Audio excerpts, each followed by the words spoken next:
नमस्कार, आप देख रहे हैं वीआईपी न्यूज़ और आज हम बहुत ख़ास चर्चा के लिए मिलने आए हैं हमारे मेहमानों से। सहकार भारती सहकारिता के क्षेत्र में उत्कृष्ट कार्य कर रही है और निरंतर कार्य करते हुए कई तरह के सत्र, कई तरह के कार्यक्रम आयोजित करते रहते हैं और इसी कड़ी में 2 दिवसीय कार्यक्रम जो है वो यहाँ वाल्मी में आयोजित किया गया है। क्या रूपरेखा है, किस तरह से क्या कार्यक्रम है, इसी विषय पर हम चर्चा करेंगे हमारे मेहमानों से। तो आपका बहुत बहुत स्वागत है भोपाल में। सहकार भारती का जो ये सत्र बनाया हुआ है, इसके बारे में क्या कैसी रूपरेखा है, हमारे दर्शकों को बताएं। नमस्कार, मैं सेल्फ विनय खटावकर और मेरे बाजू में जो बैठे हमारे नेता राष्ट्रीय महामंत्री सहकार भारती के दीपक जी चौरसिया पटना से है, मैं पुणे से आया हूँ। अभी ये 2 दिन में जो होने वाला है, सहकार भारती के संगठन जो है कोऑपरेटिव सेक्टर में काम करता है। सहकार क्षेत्र के जितने आयाम है, अराउंड 50 आयाम है sector, you can say sell. उसमें से जो प्रमुख आयाम सेल है, 15 प्रकोष्ठ है, हम सहकार भारती में उसको प्रकोष्ठ बोलते हैं। तो उस 15 प्रकोष्ठ के प्रकोष्ठ प्रमुख और सह प्रमुख जो ऑल इंडिया और हर एक प्रदेश, 25 प्रदेश है, हर एक प्रदेश से प्रमुख सह प्रमुख, ऐसा उनका एक यहाँ अभ्यास वर्ग ले रहे एक ही जगह पे। 2 दिन चलेगा। कुछ सत्र कॉमन रहेंगे, कुछ सत्र अलग रहेंगे प्रकोष्ठ से। For example credit cooperative society प्रकोष्ठ, वो अलग बैठेंगे, उसका चिंतन करेंगे और क्या करना चाहिए, कैसे काम करना चाहिए, उस हिसाब से वो सब उसका निचोड़ निकाल लेंगे और आगे गवर्नमेंट को भी गाइडलाइंस देंगे और हमें क्या करना है उस क्षेत्र में वो भी हम करेंगे। इसीलिए ये 2 दिन का सब विशेष आज तक भारत सहकार भारती में पहिया ऐसे ऑल इंडिया लेवल पे हम अंतर्राष्ट्रीय सहकारिता वर्ष के निमित्त पहली बार ले रहे हैं। बिल्कुल, 2025 जो साल है वो सहकारिता वर्ष घोषित किया गया, तो क्या सहकार भारती ने कुछ विशेष रूप से इसके लिए कार्य योजना बनाई है? राष्ट्रीय महामंत्री दीपक जी बात करेंगे। सहकारिता वर्ष से अभी हाल में जो अपना एक कार्यक्रम हुआ था दिल्ली में, जिसमें कि अपने प्रधानमंत्री माननीय नरेंद्र मोदी जी ने उसका शुभारंभ किया था। उस कार्यक्रम में लगभग 110 देशों से लोग भी आए थे। आईसीए का कार्यक्रम था वो, और उसमें अपने अवस्थी साहब जो इफ़को के हैं उनको रेसिडल पायनियर जो सबसे वरिष्ठ जो पदक होता है वो सहकारिता को वो मिला था। और सबसे खास बात रहा कि अपने की नोट में सहकार भारती के बारे में उन्होंने 3 से 4 मिनट बताया कि सहकारिता के क्षेत्र में सहकार भारती क्या क्या कार्य कर रही है, और लगभग 110 से 130 देशों के आसपास लोगों ने सुना कि सहकार भारती किस सहकारिता के क्षेत्र में क्या क्या कर रही है। सहकार भारती में पूरे वो जो सहकारिता वर्ष है उसमें खासकर अपना जो प्रधानमंत्री जी भी हमेशा बोलते हैं कि भारत युवाओं का एक देश है, 35% आबादी युवाओं का है। तो अपना फोकस रहेगा कि युवाओं कैसे सहकारिता से जुड़े, उसके लिए जितने स्टार्टअप हैं, अन्य बिजनेस एक्टिविटीज़ है, या स्कूल में कैसे उनको सहकारिता के बारे में लोगों को ज्ञान दे, ऐसे पूरे विषय को लेकर हम लोग एक कार्य करने के दृष्टि से हम लोग करेंगे। फिर इसमें कृषि के क्षेत्र में भी जो हम लोग सभी मानते हैं कि खासकर आपका कृषि और आपका पशुपालन और मत्स्य पालन, ये लगभग जीडीपी का 18% हम लोग का आर्थिक व्यवस्था का वो रीढ़ माना जाता है। तो ये सब विषय लेकर हम लोगों ने सहकार भारती ने निर्णय किया है कि पूरे प्रदेश में खासकर जितने मेट्रोज हैं और अपने जितने प्रकोष्ठ जो अभ्यास वर्ग होने वाले, सभी प्रकोष्ठ मिलकर अपने अलग अलग कार्यक्रम के दृष्टि से पूरे भारतवर्ष में एक वृहद कार्यक्रम करके और हर एक प्रकोष्ठ के लोग एक जागृति की दृष्टि से सब लोग को सहकारिता के बारे में बताने का, उसके महत्व के बारे में बताने का, कि सहकारिता के माध्यम से ही प्रत्येक के हाथ में कार्य, प्रत्येक हाथ में शक्ति, प्रत्येक हाथ में सम्मान, ये सहकारिता के माध्यम से ही हो सकता है। और सामाजिक समरसता और समाज के सबसे निचले पायदान पर खड़ा व्यक्ति को आर्थिक उन्नति के बारे में कोई सोच सकता है तो सहकारिता ही सोच सकता है। ये पूरा प्रयास हम लोग का सहकारिता वर्ष के दरमियान रहेगा। राष्ट्रीय महामंत्री जी ने बताया कि सहकार भारती जो है वो सहकारिता वर्ष के तहत मिलकर काम कर रही है और आगे समितियों का भी गठन होगा। बात करना चाहेंगे हम कि आपको महामंत्री जी का पद मिला है, उसके लिए तो बधाई आपको बहुत। तो किस तरह की रणनीति आपने बनाई है कि सहकार भारती का जो काम है वो और आगे बढ़े और इसको और संगठन इसको मजबूती से मिले, इसमें इसके लिए क्या रणनीति आपने बनाई है? देखिए, सहकार भारती और उनका एक घोष वाक्य है, बिना संस्कार नहीं सहकार, बिना सहकार नहीं उद्धार। ये घोष वाक्य के साथ सहकारिता क्षेत्र को मजबूती और उसके जन कल्याण को लोगों तक पहुंचाना, ये ध्येय लेकर सहकार भारती सहकारिता का क्षेत्र का एकमात्र संगठन है। ये पूरे भारतवर्ष में अपने 28 प्रदेशों में लगभग 650 जिलों में अपना डायरेक्ट कार्यकारिणी है या अपना संपर्क है वहाँ पर। और हम लोग का प्रयास है कि अपने जितने प्रकोष्ठ है, लगभग उन्होंने अभी विनय जी ने बताया, उतने प्रकोष्ठ के माध्यम से अपना संगठनात्मक भौगोलिक विस्तार और जो सहकारिता का मूल बिंदु है वो आर्थिक स्वावलंबन, सहकार से समृद्धि, ये सब विषय लेकर अपने जितने उसके प्रकोष्ठ है उनको कार्य विस्तार, जैसे उदाहरण के लिए क्रेडिट, मत्स्य, dairy, FPO, PACS, housing, urban cooperative bank, ऐसे जितने हैं उसमें कहीं न कहीं सहकारिता, क्योंकि मेरा मानना है कि भारत आज के दिन में विश्व में 5वां स्थान है आर्थिक रूप से, वो अग्रसर हो रहा है तीसरी की ओर। और कोई भी देश अगर आर्थिक स्थिति में अगर आगे बढ़ता है और सहकारिता के माध्यम से अगर आगे बढ़ता है तो ऐसा माना जाता है कि अगर सहकारिता के माध्यम से आगे बढ़ता है तो वहाँ के प्रत्येक नागरिक का आर्थिक उन्नति होता है। तो मेरा इसलिए कहना है कि हम लोग उसी दृष्टि से अपना संगठनात्मक ढांचा का भी विस्तार कर रहे हैं, क्योंकि जब तक संगठन नहीं मजबूत होगा तो अपना जो प्रकल्प है और प्रकोष्ठ है वो भी मजबूत नहीं होगा। और प्रकोष्ठ के माध्यम से हम लोग धीरे धीरे आगे बढ़ के समाज के लोगों को अधिक से अधिक सहकारी संस्था बनाएं और लोग उसके माध्यम से अपनी आर्थिक उन्नति, क्योंकि समूह मिलकर अगर आर्थिक उन्नति करता है तो इसके फ़ायदा होते हैं श्रम, पूंजी अपने जितने लगते हैं ना कि वो पूरे जो है ना वो कम लगते हैं प्रत्येक का, तो ये एक फ़ायदा होता है। इसके माध्यम से हम लोग कार्य को आगे बढ़ा रहे हैं। बिल्कुल, कार्य को आगे बढ़ाना है, ये बिल्कुल है और आप लगातार काम कर रहे हैं। हम चुनौतियों की थोड़ी सी बात करना चाहेंगे। तो अगर सहकार भारती को आगे बढ़ाना है, इसमें संगठनों को, लोगों को जोड़ना है, संगठनात्मक तरीके से उनको एकत्रित करना है, तो किन चुनौतियों का सामना आप करते देख रहे हैं? देखिए, आज के समय में क्या है ना, जैसे मैं एक उदाहरण देता हूँ कि कुछ समितियाँ ऐसी है जो कॉरपोरेट वर्ल्ड को टक्कर दे रही है, जैसे अमूल है, इफ़को है, क्रिफ्को है, लिज्जत पापड़ है। आज के समय में आपका इफ़को का 60,000 करोड़ से ऊपर का टर्नओवर है, शुद्ध मुनाफा 3,000 है। आपका अमूल का, फिर उस लिज्जत का भी 16,000 है, लगभग 40,000 महिला। लेकिन अन्य जो विषय आते हैं कि उसमें कई जगह पर रजिस्ट्रेशन से लेकर लोगों का जो एक मनस्थिति बना हुआ है कि सहकारिता, जो आज के समय में क्या है ना कि कॉरपोरेट को अगर टक्कर देना है आपको तो नए टेक्नोलॉजी को अडॉप्ट करना पड़ेगा। अब उदाहरण के लिए मैं बोलता हूँ डेयरी में क्या है कि ऑटोमेशन की अगर तकनीक को नहीं अपनाते हैं तो अधिक लोग की जब भागीदारी बढ़ती है तो उसमें कॉस्ट इफेक्ट हो जाता है।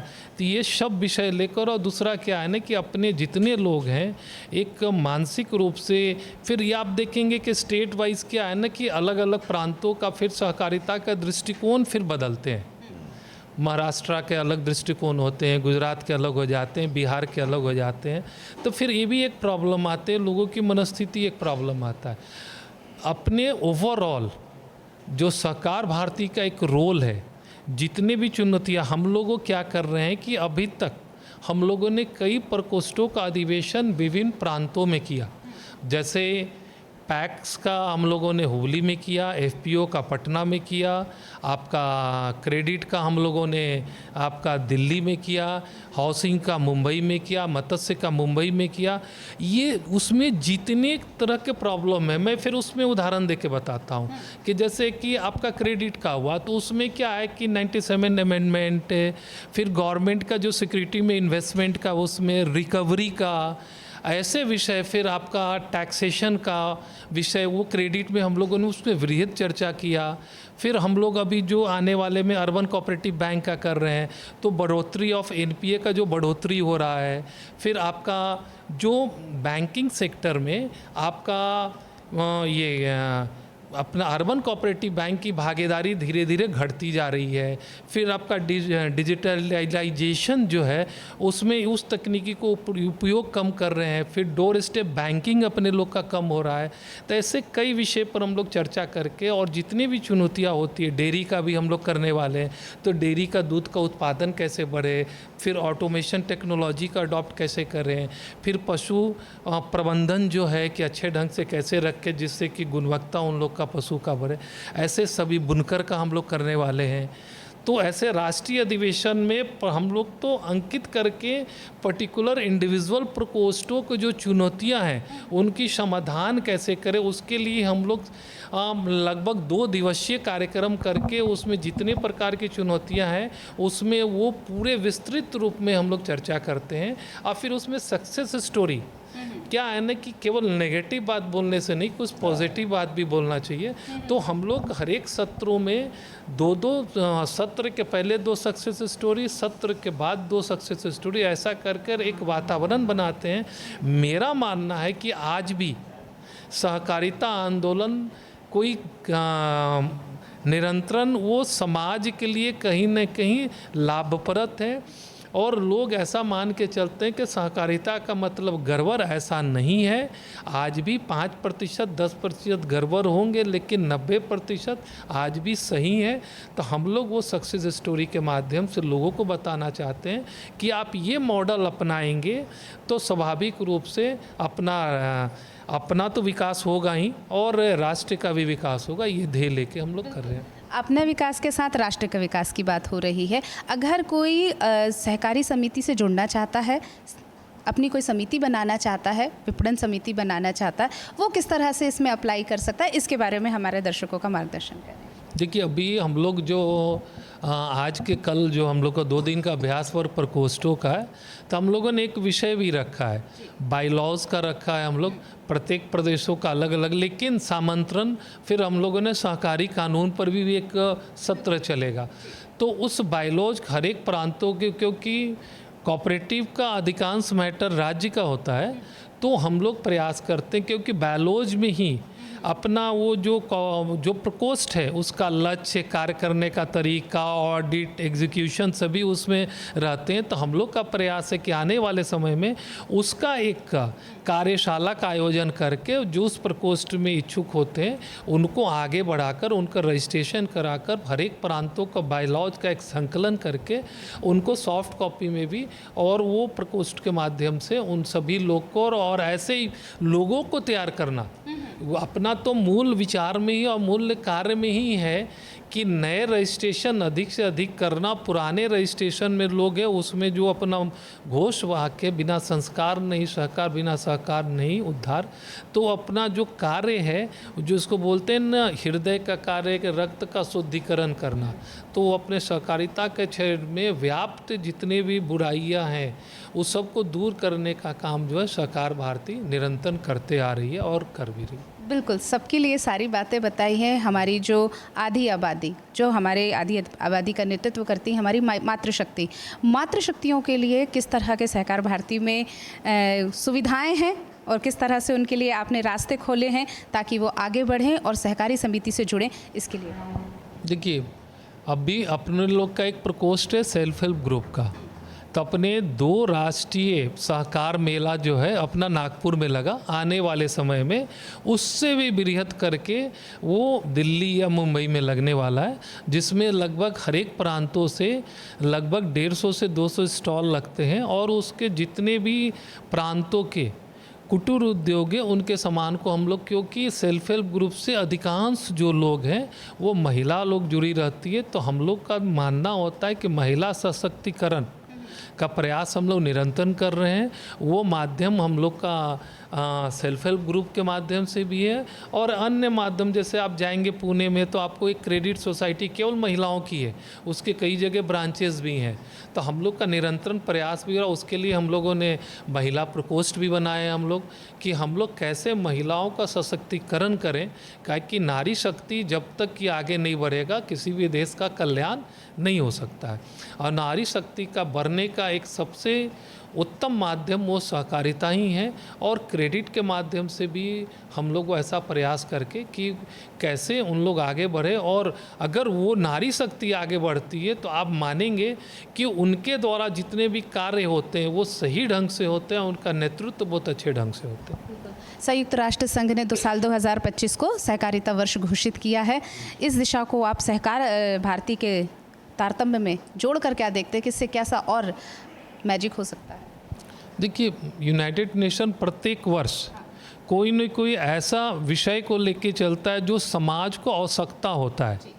तो स्वाभाविक रूप से अगर यूनाइटेड नेशन ने 2025 को सहकारिता वर्ष माना है और उसका कहना है कि सहकारिता से ही समाज का कल्याण होगा, तो स्वाभाविक रूप से अपने जितने लोग हैं वो जो सहकारिता वर्ष है उसमें जितने गवर्नमेंट हैं वो भी फोकस करके कार्यक्रम निरंतर कार्यक्रम कर रहे हैं। और सहकार भारती भी गवर्नमेंट के साथ भी और अपने अलग भी अपने सहकारिता वर्ष को, क्योंकि लोगों को लगे कि हम लोग का जो एक निरंतर फोकस रहता है कि सहकार से समृद्धि, जो एक विषय और प्रधानमंत्री का भी ये नारा है, सहकार से समृद्धि। और आने वाले समय में क्योंकि अपना जो भारत देश है, खासकर भारत के परिप्रेक्ष्य में अगर देखते हैं तो अपना आज भी लगभग 75 करोड़ आबादी जो है आपका ऐसा मानते हैं कि कृषि आधारित और कृषि रोजगार के अनुसार ही वो जो है उनकी जीविका चलती है। इसलिए अपना सहकारिता मंत्री जो हैं अमित शाह जी, उनका निरंतर फोकस है कि पैक्स के द्वारा, एफपीओ के द्वारा और उनके द्वारा किसानों को कैसे समृद्ध करे। तो आने वाले समय में पूरे पैक्स से कंप्यूटराइजेशन हो रहा है और उसके द्वारा जितने ग्रामीण क्षेत्रों की स्कीम्स हैं, और उन्होंने बताया, और पहले भी था, अब मैं गुजरात गया तो वहाँ देखा कि पैक्स वहाँ पर वो कोल्ड स्टोरेज चला रहे, पेट्रोल पंप चला रहे। तो जितने पैक आज के दिन में अपने लोग को देखने को मिलता है कि बहुआयामी अपने जितने रूप हैं कोऑपरेटिव के वो देखने को मिल रहा है। और विश्व के पटल में आप देखेंगे कि आपका इंश्योरेंस लगभग 80 देशों में चल रहा है। आप देखेंगे कि कंज्यूमर स्टोर्स, खासकर अपने यहाँ भी कंज्यूमर स्टोर अच्छी स्थिति में थे, अभी उतनी अच्छी स्थिति में, लेकिन अन्य देशों में आप देखेंगे, इंग्लैंड में, आप जापान, ये सब में वो कॉरपोरेट वर्ल्ड को टक्कर दे रहे हैं आप। फिर आपका इलेक्ट्रिसिटी डिस्ट्रीब्यूशन, अमेरिका में देखेंगे ग्रामीण क्षेत्रों में इलेक्ट्रिसिटी डिस्ट्रीब्यूशन अगर हो रहा है तो कोऑपरेटिव के माध्यम से हो रहा है। तो अपने लोग को भी क्या है ना, विभिन्न आयामों में, विभिन्न प्रकोष्ठों के माध्यम से आर्थिक उन्नति, आर्थिक स्वावलंब, ये स्थिति को देखते हुए अपने लोग को आगे आना पड़ेगा। और जो सहकारिता वर्ष है, सहकार भारती, ये सब विषय को लेकर जो आगे बढ़ रहा है, उसी दृष्टि से अपने लोग प्रकोष्ठों का महत्व को समझ रहे हैं। अब उनको निचले स्तर तक ले जाना, निचले स्तर तक का तात्पर्य जिले तक ले जाना है। उसके लिए हम लोगों ने जो 2 दिवसीय जो कार्यक्रम है भोपाल में, विभिन्न सत्रों के माध्यम से हम लोग वो ऐसा प्रयास कर रहे हैं कि प्रकोष्ठ का कार्य विस्तार हो और उनके जितने प्रकोष्ठ हैं, उनके जो भी बिंदु हैं, विभिन्न बिंदुओं पर मैं वो विनय जी बताएंगे विभिन्न बिंदु क्या क्या है, कि उस पर वो चर्चा कर वैसा प्रयास करके एक माहौल बनाकर फिर से अपने जो भारत देश कभी सोने की चिड़िया कहलाती थी उस दृष्टि की ओर। और आने वाले समय में मैं फिर से दोहरा रहा हूँ कि जो तीसरी आर्थिक शक्ति के रूप में भारत होगा और सहकारिता के माध्यम से होगा, तो यहाँ पर जो समाज के सबसे निचले पायदान पर खड़ा व्यक्ति का अगर आर्थिक उन्नति होता है तो स्वाभाविक रूप से समाज समृद्ध होगा। व्यक्ति तो समृद्ध होगा, या जहाँ समाज समृद्ध होता है वो समाज हमेशा खुशहाल होता है। बिल्कुल, बहुत सही बात कही है महामंत्री जी ने कि अगर जब व्यक्ति खुशहाल होता है, परिवार खुशहाल होता है, समाज खुशहाल होता है तो देश खुशहाल होता है। सहकार भारती भी सहकारिता वर्ष मनाएगा पूरी दुनिया के साथ में, और इसके लिए और भी कार्यक्रम करेंगे। 2 दिवसीय जो अभ्यास वर्ग है उसके क्या मुख्य बिंदु हैं, इसके बारे में हम विनय जी से जानते हैं। सहकार भारती ये कोई अलग नहीं, ये सहकार क्षेत्र का है। Sahakar Bharati non political, non government NGO है, तो नेचुरली हम सहकार विश्व का, सहकार क्षेत्र का विचार करते हैं। सहकार भारती कोई अलग से कोई सहकार विचार नहीं दे रही है। जो अपनी भारतीय विचार जीवन शैली में है वो ही हम लेके आ रहे हैं। इसीलिए ये 2 दिन जो हम सभी लोग बैठने वाले हैं, लगभग देश भर से 200 कार्यकर्ता आने वाले, प्रमुख कार्यकर्ता, हर एक प्रदेश से प्रमुख कार्यकर्ता 25 प्रदेश से आने वाले हैं।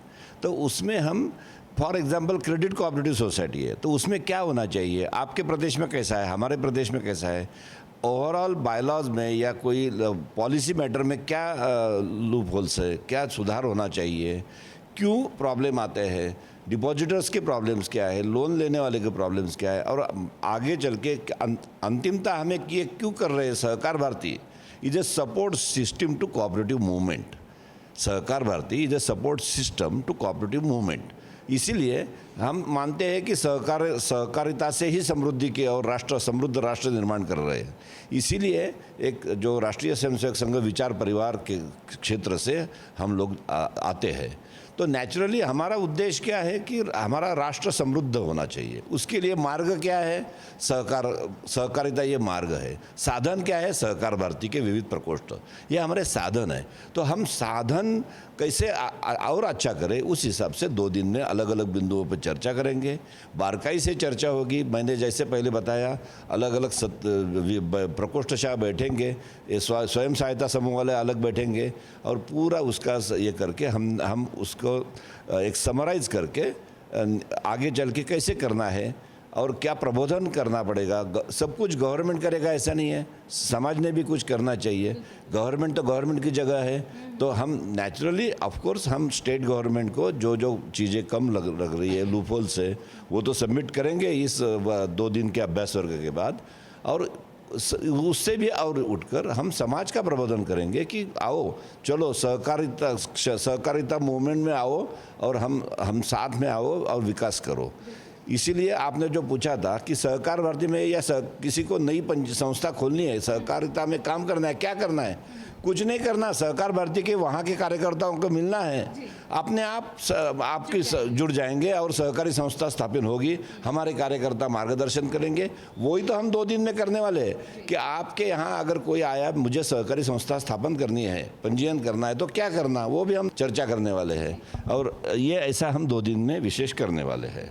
तो हमने अभी अपने सहकार भारती के 2 दिवसीय अभ्यास वर्ग के लिए यहाँ पर थे। हमारे साथ थे दीपक चौरसिया जी, राष्ट्रीय महामंत्री सहकार भारती के, और श्री विनय खटावकर जी थे, कार्यक्रम संयोजक थे, जो इसका पूरे कार्यक्रम का संयोजन कर रहे हैं। और निश्चित रूप से पूरा देश जो अंतर्राष्ट्रीय सहकारिता वर्ष मना रहा है, उसमें ये कार्यक्रम मील के पत्थर साबित होंगे और मध्य प्रदेश के लिए भी एक स्वर्णिम इतिहास लिखने में एक सशक्त हस्ताक्षर के तौर पर रहेंगे।